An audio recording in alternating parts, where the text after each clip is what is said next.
So love me if you dare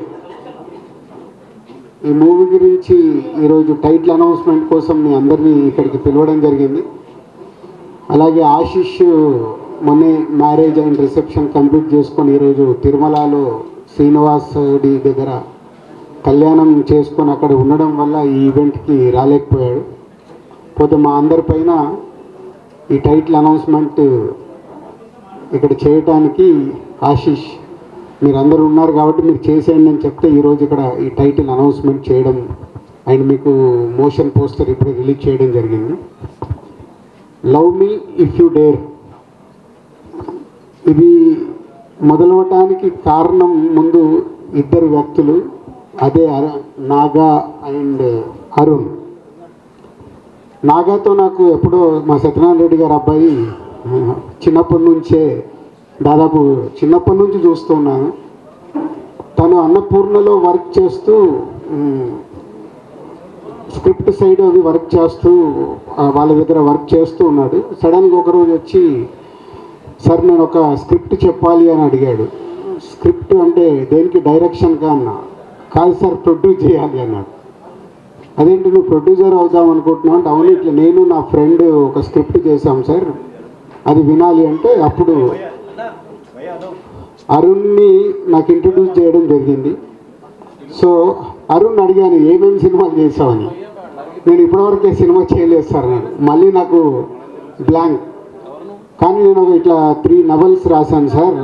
so నా ఇలా stories మీద నాకు గ్రిప్ ఉంది సార్ అని. సో అప్పుడు నాగాకి అరుణ్కి నేను ఈ స్క్రిప్ట్ వినటానికి టైం ఇవ్వడం జరిగింది. సో మీ అందరికీ తెలుసు నేను స్క్రిప్ట్ వినాలన్నా ఒక స్క్రిప్ట్ వింటే నేను దాంతో ఎలా జర్నీ చేస్తాను అని.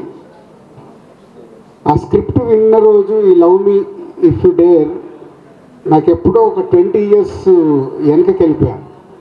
అంటే ఇన్ని సినిమాలు తీసిన నాకు మళ్ళీ వెనకకి ఎందుకు వెళ్ళానంటే నాకు ఆర్యా సినిమా విన్నప్పుడు నాకు ఒక వైబ్స్ 20 years బ్యాక్ అంటే నేను 2 young అప్పుడే సినిమా ఫీల్డ్లోకి వచ్చి దిల్ మూవీ అండర్ ప్రొడక్షన్లో ఉన్నప్పుడే నేను ఆర్యా స్క్రిప్ట్ విన్నాను.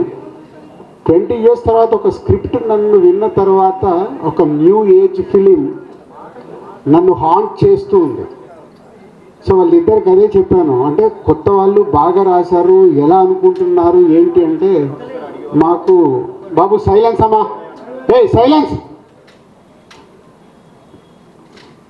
బాబు మాకు ఆశిష్ కావాలి సార్ అంటే, లేదా ఆశిష్ ఆల్రెడీ ఇంకో సినిమా చేస్తున్నాడు, లేదు సార్ మేము వెయిట్ చేస్తాము, మాకు అప్కమింగ్ హీరో కావాలి, దాని గురించే మీ దగ్గరికి వచ్చామంటే నాగమ్మ నువ్వు ఎలా ప్రొడ్యూస్ చేస్తా ఉన్నా, నేను ఒక్కరిని చేయను సార్, నాకు హర్షిత్ని అన్సితని ఇవ్వండి సార్ అన్న. సో అలా వాళ్ళిద్దరూ మా కాంపౌండ్కి రావడం, ఈ స్క్రిప్ట్ తీసుకొని రావడం, ఫస్ట్ నన్ను గెలవడం, అంటే మొదటి సిట్టింగ్లోనే నన్ను గెలిచారు. స్క్రిప్ట్ విన్న తర్వాత వాళ్ళు చేసిన వర్క్ అది విజువలైజేషన్ ఎలా తీసుకొస్తారు ఏంటి అన్న బ్యాకప్ మైండ్లో జరుగుతున్న ఆ టీం నచ్చి, సో కొత్త వాళ్ళని దిల్ రాజు ప్రొడక్షన్లో మీ అందరికీ తెలుసు బలగం అప్పుడే నేను చెప్పాను, కొత్త వాళ్ళ మ్యాక్సిమం ఆ ప్రొడక్షన్ హౌస్లో కొత్త వాళ్ళకి అవకాశాలు ఇచ్చి కొత్త వాళ్ళని ఎంకరేజ్ చేయాలి అనే దాంట్లో.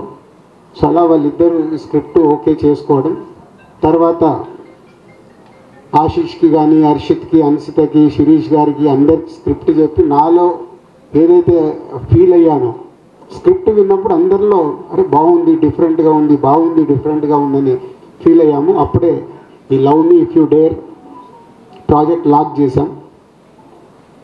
స్క్రిప్ట్ స్టేజ్ దాటిన తర్వాత టెక్నీషియన్స్ ఏంటి అని అడగడం మొదలు పెడితే అప్పుడు వాళ్ళు పేర్లు చెప్తుంటే నాకు భయం వేస్తుంది. సార్ ఇలా అనుకుంటున్నాం, ఇలా అనుకుంటున్నాం, ఇలా అనుకుంటున్నాం. సో పీసీ గారికి నాతో ఉన్న రిలేషన్లో సార్ ఇట్లా కొత్త అబ్బాయిలు ఫుల్ స్క్రిప్ట్ ఉంది, మీరు ఒకసారి టైం ఇచ్చి స్క్రిప్ట్ వినండి అని పీసీ గారి దగ్గరికి పంపించడం జరిగింది. పీసీ గారి స్క్రిప్ట్ విని నెక్స్ట్ డే ఫుల్ స్క్రిప్ట్ చదివి నాకు కాల్ చేసి ఐఎమ్ డూయింగ్ దిస్ ఫిలిం అన్నాడు. అంటే ఓన్లీ ఆ స్క్రిప్ట్తో పీసీ గారిని కూడా గెలుచుకొని పీసీ శ్రీరామ్ గారిని ఈ సినిమాకి ఫైనల్ చేసుకున్నారు.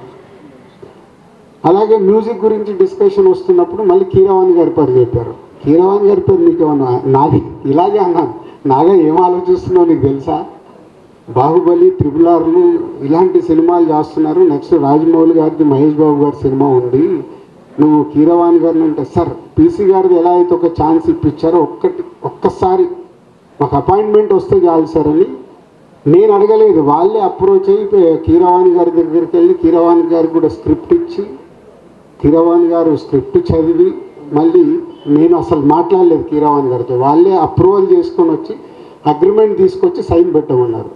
సో అలా ఈ ప్రాజెక్ట్కి కీరవాణి గారిని కూడా వాళ్ళే తెచ్చుకున్నారు. మంచి అమ్మాయి కావాలి, బేబీ అప్పటికి వైష్ణవి రిలీజ్ అయింది. రకరకాల అమ్మాయిలు అనుకుంటున్నారు, వైష్ణవిని అడిగండి సార్ ఒకసారి అంటే, నేను వైష్ణవిని అప్రోచ్ అవ్వడం, వైష్ణవి ఒకసారి స్క్రిప్ట్ చదివి ఎగ్జైటింగ్ ఉంది సార్, బట్ ఇంకోసారి చదువుతానని మళ్ళీ ఆఫీస్కి వచ్చి ఆఫీస్లోనే కూర్చొని ఫుల్ రీడింగ్ తీసుకొని, రీడింగ్ అయిపోయాక నేను బయట ఉండి వచ్చి, సార్ ఐఎమ్ సో ఎగ్జైటెడ్ అని వైష్ణవి రియాక్షన్. ఇట్లా అంటే ఒక స్క్రిప్ట్ ఇంతమంది సక్సెస్ఫుల్ పీపుల్ని లోపలికి తెచ్చుకున్న సినిమా. ఈ మధ్య కాలంలో ఇన్ని సినిమాలు చేశా, 56 సినిమాల దగ్గరకు వచ్చాయి. ఒక సినిమా ఇంతమందిని ఎగ్జైట్ చేసిందంటే వాళ్ళు ఎంత హోంవర్క్ చేసి ఉంటారు అరుణ్ అండ్ నాగా అనేది నాకు తెలుసు. రేపు సినిమా చూశాక ప్రేక్షకుల దగ్గర నుంచి కానీ, మీ దగ్గర మీడియా మిత్రుల దగ్గర నుంచి కానీ డెఫినెట్గా ఇట్స్ ఎ గ్రేట్ అప్రిషియేషన్తో పాటు ఒక వావ్ ఫ్యాక్టర్ జరగబోతుందని నాకు అనిపిస్తుంది. ఆ వావ్ ఫ్యాక్టర్ కోసం నేను వెయిటింగ్లో ఉన్నాను. ఆ రోజు ఎప్పుడు వస్తుందని వెయిటింగ్లో ఉన్నాను, సినిమా కంప్లీట్ అయ్యి మీ అందరికి చూపించడానికి. సో ఈరోజు జస్ట్ టైటిల్ అనౌన్స్ చేసి సినిమా ప్రోగ్రెస్ గురించి చెప్పుదామని. సో ఈరోజు 27th ఫిబ్రవరి 27th, కరెక్ట్ 2 months, ఇక నుంచి 60 రోజులు, April 27th cinema release. So ఈ రోజు నుంచి సినిమాకి సంబంధించిన ప్రమోషన్స్ కానీ, పోస్ట్ ప్రొడక్షన్స్ కానీ అన్నీ కంప్లీట్ చేసుకోవడానికి ఈ యంగ్ బ్యాచ్ అందరు సిద్ధంగా ఉన్నారు. So all the best.